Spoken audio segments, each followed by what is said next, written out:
DYFI এর উত্তরকন্যা অভিযানে হয়রানি, বেকার বিরোধী দিবসের ডাক দিয়ে মিছিল, বাম যুবদের মিছিলে আটকে অ্যাম্বুলেন্স।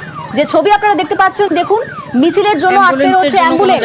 31 নম্বর জাতীয় সড়কে রীতিমতো যানজটের সৃষ্টি, ঘুর পথে জলপাইগুড়ি যেতে হচ্ছে এবং তাতেই হয়রানিতে পড়েছেন নিত্যযাত্রীরা থেকে শুরু করে যাত্রীরা। আমাদের সঙ্গে রয়েছেন প্রতিনিধি পার্থ।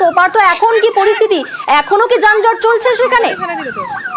এখনো কিন্তু যেহেতু এখনো তাদের মিছিল শুরু হয় না, কিছুক্ষণের মধ্যে মিছিল শুরু করবে ডিওয়াইএফআই জলপাই মোড় থেকে। কিন্তু তার আগেই সকাল 11টার থেকে কিন্তু জাতীয় সড়ক পুরোপুরি বন্ধ রেখেছে, কোনো রকম যান চলাচল করছে না। ফুট পথে কিন্তু যাতায়াত করতে হচ্ছে। স্বাভাবিকভাবে কিন্তু নিত্য যাত্রী থেকে সাধারণ মানুষ সকলেই কিন্তু বিপদে পড়েছে।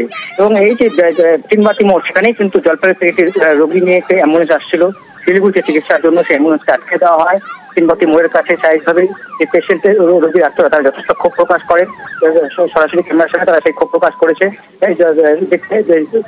যে কর্মসূচি দুপুর 1টায় চলে, এখন বেলা 3টা বাজতে চলে, এখনো হয়নি।